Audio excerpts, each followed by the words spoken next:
Hi, everybody. Ian Bremmer here from sunny Nantucket, and I'm going to be here for a little bit. Thought we would talk about the latest on COVID. Certainly, we had hoped we'd be talking less about it at this point, at least in terms of the developed world. A combination of the transmissibility of Delta variant and the extraordinary misinformation around vaccines and COVID treatment means that we are not in the position that many certainly had hoped we would be today. The United States is the biggest problem on this front. We are awash in vaccines. Operation Warp Speed was an enormous success.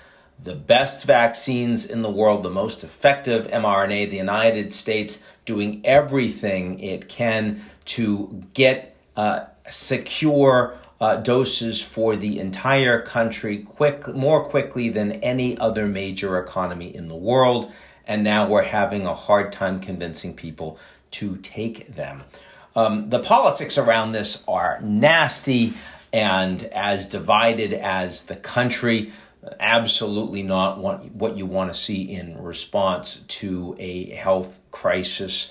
On the left, I'm seeing so much talk about mask mandates and so much hypocrisy. The mayor of Washington, D.C. announcing a mask mandate for the entire district. And literally within hours, she shows up to officiate a wedding and nobody's wearing masks, including the mayor, Muriel Bowser. You remember back the governor of California, now under recall campaign, Gavin Newsom, when everything was shut down, and he's there at the French Laundry, great restaurant, having an indoor party with his buddies maskless when nobody else is doing that. Former President Obama, now about to have 475 people at a big party for his 60th birthday in the Vineyard, while you have so many among the Democrats that are saying, no, we have to have mask mandates when cases are increasing, and you shouldn't be gathering in these larger groups. At the same time, you've got people like Governor DeSantis in Florida, Governor Abbott in Texas, and others that are saying that vaccine mandates among private corporations should be illegal, that if you're a restaurant, if you're a store, you're not allowed to tell people that they who are coming into your establishment that they have to show proof of vaccination, which strikes me as a ludicrous thing to do. And certainly given how extraordinarily effective we know these vaccines are, there's just far too much virtue signaling. We don't need everyone in the country wearing masks. We just need everyone vaccinated. And there need to be consequences otherwise. And yes, I know that the vaccines are not yet proven safe for children. I would not make an argument that we should be requiring children to take vaccines until we know that they're safe. But we also know that those children are at extremely low risk for getting sick and dying from the disease. And given the amount of damage lack of attending classes does to kids and their development for well over a year now, the idea that we have teachers unions in the United States that are saying, no, we refuse to open up classes again this fall, given where the country is, that's extraordinary to me. It shouldn't be allowed. These schools have to open across the country. It's not like the danger of the disease is the only danger that's out there. You've got economic damage. You've got sociological and psychological damage. We have to get people, particularly poor people, able to live normal lives. And, who are the ones that can't effectively homeschool or have private tutors? Those are the ones that are going to be most affected by this yet again. So I think that's a serious problem.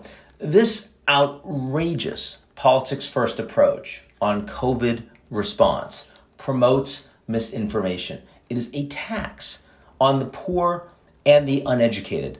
The wealthiest 1% in the United States are almost all vaccinated. The people with graduate degrees are almost all vaccinated. But the QAnon supporters, the National Enquirer readers, they are not. And if you believe that Trump actually won the presidency and is going to be reinstated in the next few weeks? Of course you believe that the Delta variant is a fraud and that the vaccine is mind control.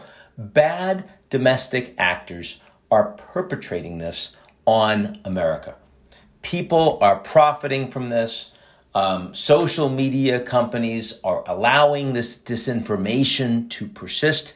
It is not coming from the Kremlin. We in the U.S. are damaging ourselves far worse than Moscow or Beijing ever could.